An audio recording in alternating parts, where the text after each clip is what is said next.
বক্তব্য, তার প্রতিবাদেই আজকে আমাদের এই মানববন্ধন ও সংবাদ সম্মেলন। আমরা জানি বাংলাদেশের অর্থনৈতিক, সামাজিক ও রাজনৈতিক অগ্রগতিতে নারীদের ভূমিকা খুবই গুরুত্বপূর্ণ ও বহুমাত্রিক। বাংলাদেশের রপ্তানি আয়, শিক্ষা, স্বাস্থ্য ও সেবা খাতে নারীদের কর্মসংস্থান তাদের স্বনির্ভর এবং আত্মবিশ্বাসী করে তুলেছে। সন্তানদের শিক্ষা, নৈতিকতা ও মানবিক মূল্যবোধ গঠনে মায়ের ভূমিকা অনন্য। প্রাথমিক বিদ্যালয় থেকে শুরু করে বাংলাদেশের প্রধানমন্ত্রী সকল ক্ষেত্রে নারীদের অবদান রয়েছে। নারীরা তাদের মেধা, চিন্তা ও কর্মদক্ষতা দিয়ে বাংলাদেশের অর্থনৈতিক দিককে এগিয়ে নিয়ে এসেছে। গার্মেন্টস কর্মী, শিক্ষকতা, আইনজীবী, ইঞ্জিনিয়ার, চিকিৎসক ইত্যাদি পেশায় নারীরা নিয়োজিত রয়েছে। উল্লেখ্য, জামায়াতে আমির ডাক্তার শফিকুর রহমানের স্ত্রীও একজন চিকিৎসক।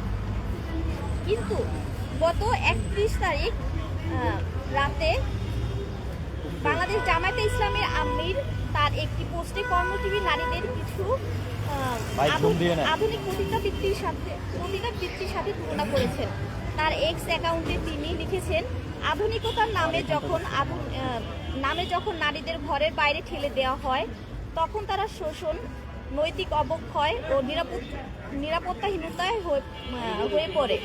এটি আসলে পতিতাবৃত্তিরই আরেকটি রূপ। তাহলে কি জামাতের আমির তার নিজের স্ত্রীকেও পতিতার চোখে দেখেন? তার এই ধরনের কুরুচিপূর্ণ বক্তব্যের আমরা তীব্র নিন্দা ও প্রতিবাদ জানাই। বাংলাদেশের প্রতিটি নারীর কাছে তাকে প্রকাশ্যে ক্ষমা চাইতে হবে। এ ধরনের বক্তব্য একজন নারীর প্রতিভা, মেধা, চিন্তাশীল মনোভাব ও ক্ষমতায়নকে দমিয়ে রাখার স্পষ্ট বার্তা দেয়। ধন্যবাদ।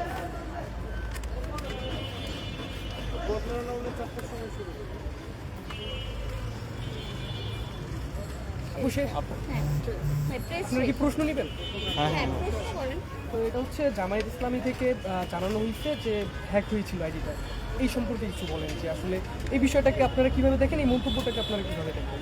দেখেন, জামায়াত ইসলামী থেকে যে তারা বলেছে তাদের আইডিটা হ্যাক হয়েছে, এটা সম্পূর্ণই তাদের বানানো একটি গল্প, জাস্ট একটা গল্প।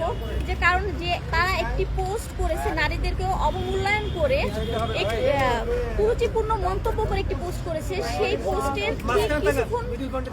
পোস্টের ঠিক কিছুক্ষণ পরেই তারা হচ্ছে এরকম একটি পোস্ট করে যে তাদের আইডি হ্যাক হয়েছে। তো বাংলাদেশের মানুষ এতটাও বোকা নয় বা কাঠের চশমা চোখে দিয়ে তারা থাকে না যে তারা মনে করবে যে হ্যাঁ, সে যেটা বলছে সেটাই সঠিক। তো আমরা মনে করি যে এটা তারা জাস্ট এই একটা ন্যারেটিভ দাঁড় করানোর জন্য এ ধরনের পোস্ট করেছে। আপনারা কারা যে সংবাদ সম্মেলনে ডাক দিয়েছেন? আমরা ইডেন মহিলা কলেজের সাধারণ শিক্ষার্থীদের পক্ষ থেকে আজকে এখানে সংবাদ সম্মেলনে ডাক দেওয়া হয়েছে। আমরা তো সংখ্যায় অনেক কম, কারণ এখন দেখা গেছে যে নির্বাচন চলছে, তো শিক্ষার্থীরা তার দেখা গেছে নিজ নিজ এলাকায় চলে গিয়েছে এবং এক্সাম শেষ হয়েছে, এক্সাম শেষে ছুটি রয়েছে।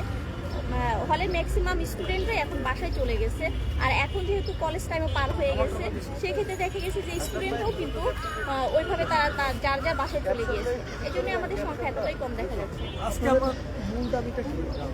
আমাদের মূল দাবিটা হচ্ছে যে জামায়াতের আমির সে যে এই ধরনের মেয়েদেরকে অবমাননা করে মন্তব্য করলো এবং বক্তব্য দিল, সে তার কথায় কথায় মেয়েদেরকে বারবার অবমাননা করেন। এবং আমরা দেখেছি যে জামায়াতের আমির তাদের যে রাজনৈতিক দিকটা রয়েছে, সেখানে যে তাদের সংসদীয় আসন, সেখানেও কিন্তু তারা কোনো নারীকে তারা মনোনয়ন দেননি। এবং আল জাজিরার একটা রিপোর্টে জামায়াতের আমির বলেছেন যে মেয়েদেরকে তারা কখনোই সর্বোচ্চ ক্ষমতায় দিবে না। তাহলে একজন মেয়েকে যদি সর্বোচ্চ ক্ষমতা না দেওয়া হয়, তাহলে এখানে কিন্তু আমরা ধরেই নিচ্ছি তারা মেয়েদের শক্তি, ক্ষমতায়নকে তারা দমিয়ে রাখতে চায়। এছাড়াও তাদের তিনি আরও একটি কথা বলেছেন যে কর্মঘণ্টা কমিয়ে নারীদেরকে হচ্ছে মাত্র 5 ঘন্টা কর্মঘণ্টা করে দেওয়া হবে এবং যে সকল নারীরা ঘরের মধ্যে ঘরে বসে থাকবে বা ঘরে থাকবে তাদেরকে সে পুরস্কৃত করবে।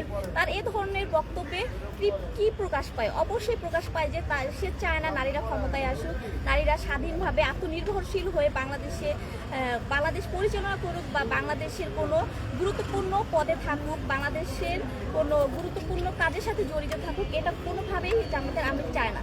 এজন্যই সে বারবার এ ধরনের মন্তব্য করেন। কি মনে করেন যারা তো সামনে ক্ষমতায় যেতে যাচ্ছে, ক্ষমতায় গেলে তাদের আসলে চরিত্রটা কেমন হবে? ক্ষমতায় জামাত যদি ক্ষমতায় যায় তাহলে তাদের চরিত্রটা কি হবে বা কি ধরনের হবে সেটা কিন্তু আমরা জামাত যে গতকালকে যে পোস্ট করেছে জামাতের আমির এবং এর আগেও সে বিভিন্ন যে বক্তব্য দিয়েছে তার সেই বক্তব্যই কিন্তু স্পষ্টভাবে ফুটে ওঠে যে জামাত যদি ক্ষমতায় যায় তাহলে বাংলাদেশের নারীরা কিভাবে তাদেরকে ঘরবন্দি করে রাখা হবে, তাদেরকে পোশাকের স্বাধীনতা দেওয়া হবে না। পর্দা করা অবশ্যই ইসলামে ফরজ, তবে সেটা অবশ্যই ব্যক্তি স্বাধীনতা রয়েছে পর্দার ক্ষেত্রে বা পোশাকের যে ব্যাপারটা রয়েছে এটা যার যার ব্যক্তি স্বাধীনতা রয়েছে। কিন্তু একটা প্রশ্ন করতে পারি, তাহলে এই ক্ষেত্রে সামনে নির্বাচন থেকে আপনারা কাকে ক্ষমতায় দেখতে চাচ্ছেন?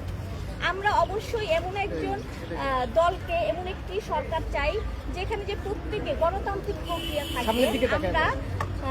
আমরা জুলাই গণ অভ্যুত্থান কেন করেছি? অবশ্যই আমাদের গণতান্ত্রিক প্রক্রিয়াটা, গণতান্ত্রিক ধারাটা, গণতান্ত্রিক চর্চা করার জন্য আমরা জুলাই গণ অভ্যুত্থান করেছি।